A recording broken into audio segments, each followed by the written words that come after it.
Hi, this is my review of Night of the Slashers. This is a mini sourcebook by Rafael Chandler. This is a free slasher role-playing game. It's a fairly short document, just 12 pages long. And it also contains an extract of Rafael Chandler's latest novel, which is Mask Beneath Her Face. So, anybody who is familiar with old school Renaissance type of games of the D20 variety will have no trouble at all understanding how this game works. You only need this little source book to have a slasher one-shot type of game. But those of you that have never played a D20 based system, you will probably need to download, for example, the free version of Labyrinth Lord, and I'm going to put the link in the description below. So you can get a feel of how such games proceed. Now let's talk about the quality of the PDF. Well, the quality is great. Everything is well organized and written and explained. The document is divided in two sections. First is the main slasher game, and the second part of this document is the fragment of Rafael Chandler's novel. The only thing that I would consider an error, it has to do with one of the 4 stereotypes or character classes, but I will talk about that later on. Now, what exactly is this game? The character creation process is pretty standard. It's the same that you would follow in, for example, Labyrinth Lord, Lamentations of a Flame Princess, Dungeons and Dragons. You basically roll 3 6-sided dice to determine your attributes. You roll quite a bit of times here because you have to take the 3 highest and the 3 lowest scores to build a player character. Now let's talk about the stereotypes. First, you have the athlete. This is the equivalent of a fighter, for example, in Dungeons and Dragons. You're the mid-shield, the tank. You are the strongest of all the characters, but not very intelligent because you're constantly practicing sports but not studying and all of that. So you have pretty high strength but low intelligence. You're the one who starts with the highest hit points. You also have the skills to climb walls and move silently because you have great coordination. You also start out with a football helmet, giving you a bonus to your armor class. And you start out with a baseball bat that is significantly powerful in dealing damage. However, I think you can play around with this starting equipment because maybe it depends on the sport that you practice. And you also start out with a case of beer. So having a character with move silently, climb walls, attacking twice per round, and having a bonus to damage, you're the perfect to lead the party, to be the frontliner of the team. And then we have the loner. Loners are like the nerds. They are great at crafting things, at science, specifically weird science, making all sorts of gadgets and building mechanisms, tinkering with all sorts of stuff related. So you're great at finding traps and disarming traps, and you're also great at luring slashers so that they fall into one of your traps. And we will talk a bit more about that because it's a somewhat elaborate process. You have the lowest strength because you're constantly doing something more less physically inclined, so to speak, but your intelligence is the highest. Your hit points are decent, so at first you may think that this character is kind of like the rogue of the team or the thief, but you start out with a dangerous invention. It does 1d10 of damage, so you're probably, normally, you would probably be the one who is doing more damage to the slasher. However, there is a 1 in 6 chance that your weird science weapon is going to explode or fail in some way. You also start out with a floppy disk with encrypted files and duct tape. So this character feels a bit like a thief mage type of character because you're pretty good at finding traps and disarming them and building your own traps in a way. But even though you have a high damage capacity, there is also the chance that your weapon will be useless, so it's somewhat of a risky character. Nonetheless, it's instrumental when fighting against the slasher. Then we have the prep. Now the prep is kind of like the rich kid or the prom queen. You have the highest charisma, but you're not very wise because you're always depending on others to do stuff for you, not exactly the wisest of the bunch. And you're a bit like the cleric, believe it or not, because supposedly your dad is a doctor. So, or maybe you went to many different getaway camps and you develop first aid skills, so you're the best at healing others. So, yeah, you're definitely a cleric and you start out with a hunting rifle doing considerable damage, but your bullets are limited. You also have Dad's Porsche and you start out with $200. So this is a character that wants to lay back a bit. You do have the potential of killing the slasher, more about that in a bit, but you really want to keep the prep safe so that the prep can heal other characters, particularly the athlete. And then you have the rebel. Now the rebel is the party animal of the group, always drunk and high, partying all night, enjoying loud music and vandalism.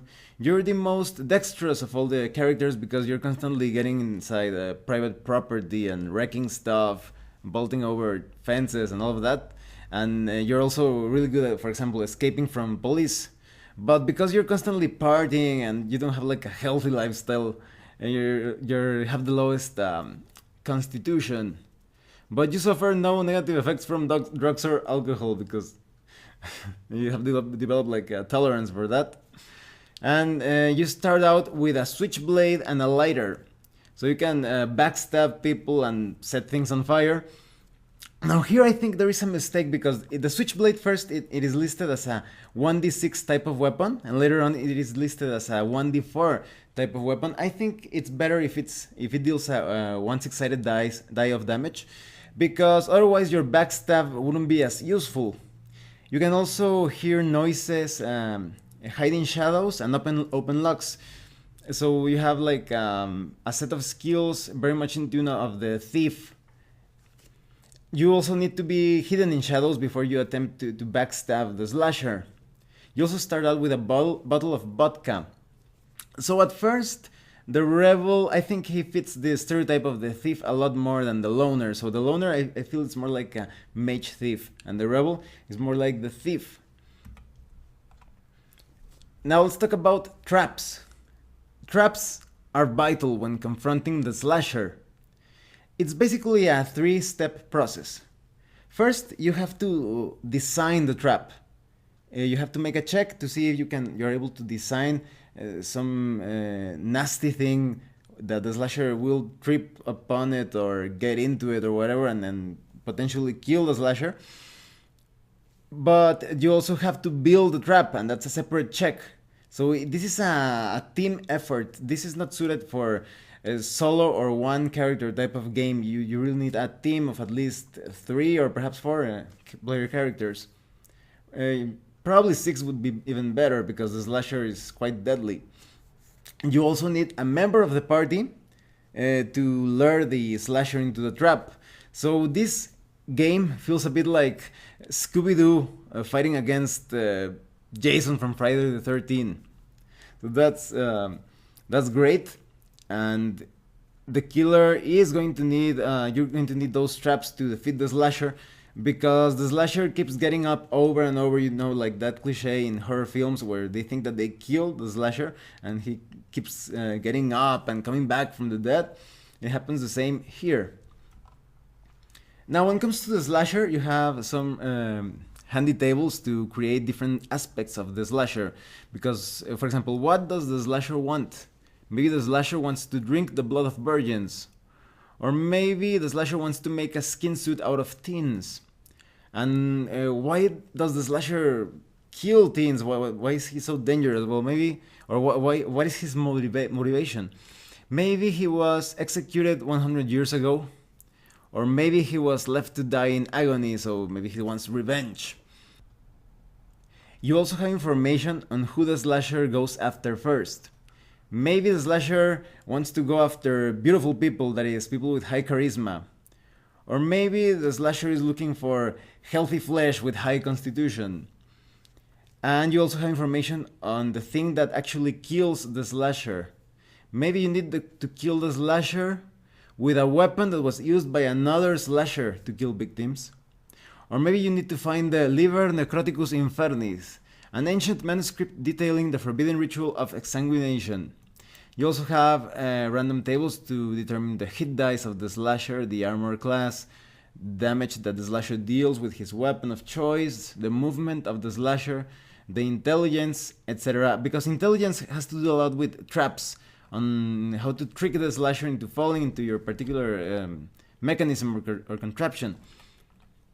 And then you have an awesome table. This table reminds me a lot of the table that you find in Bornheim Complete City Kits.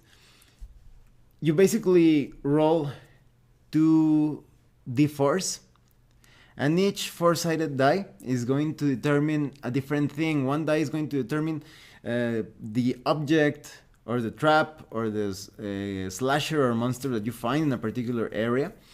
And the other die roll will give you numerical information about that. For example, maybe you roll your dice and you find a crossbow, and the other die will tell you how many arrows that crossbow has, how much distance can you shoot with that crossbow. Maybe it's all wrecked, or maybe it's actually a really good crossbow. So you have all of these icons left for interpretation. It depends on how the session is going, in my opinion. Although you can tell that, for example, all of the outside symbols, they are kind of like items that you can use. And as you go towards the center of this chart, you will see more dangerous things, perhaps related to traps and the slasher, etc. And after that, we have the excerpt from Mask Beneath Her Face, the latest novel by Rafael Chandler. And I read it, and to avoid spoilers, it has all of those horror cliches of the 1980s type of horror film that you probably love or hate. But it's still just a bit of the novel, so I really can't make any judgments on how it will turn out. But by the looks of it, it's like a homage or a tribute to all of those slasher films. You have all of those elements that you're going to be like, oh, I saw that coming, or I can't believe that character did that, etc. So overall, what do I think of Night of the Slashers? Well, this is a perfect little game, especially now that the Halloween is coming in about a week. So I definitely recommend that you play it with your friends. Well, in about a week and a half, more or less. So you can have some horrible times while horrific times while enjoying an old school Renaissance type of game. I think that the stereotypes are great, although this is suited for a one-shot type of experience, because all of these different stereotypes of the athlete, loner, prep, rebel, they all fill all those fantasy roles in Dungeons and Dragons. You could probably level them up if you wish to, if you want to play like a slasher campaign, just following the different tables. So for example, Labyrinth Lord or Lamentations on Flame Princess, whatever you want to use as a leveling up system. So I highly recommend that you get this game. I'm going to put all of the links in the description below so you know where to get it. Remember that there's also the game known as Demon Marked, that is also on a pay what you want basis. Demon Marked is a dark fantasy role-playing game designed to be played one-on-one, that is with one game master and one player. This player plays as a warrior that has become one with a demon in order to fight against this dark, tyrannical world. It's a game somewhat fatalistic, where there is no happy ending, but you will be able to accomplish some noble deeds while you are in fusion with this demonic entity. This game is also suitable to be played as a solo experience if you combine it with, for example, the Mythic Game Master Emulator. And perhaps you could also use the tactical AI system of Hostile if you want some inspiration on how to carry out different combat encounters. And because some heroes in Demon Mark can be quite stealthy, you could use the system of Hostile to determine what is going to happen if the enemy doesn't know about your presence, or if you have been spotted, what's going to happen. So I definitely recommend that you check those out. I'm going to put the link in the description below, because remember, I participated in the creation of the expansion of Demon Marked. I wrote about like half of the expansion, so I will hope you have some nightmarish experiences in the adventure sites that I came up with. Well, thanks for watching this review. If you have any comments or questions, please let me know, and remember that all of the links are in the description below. See you later.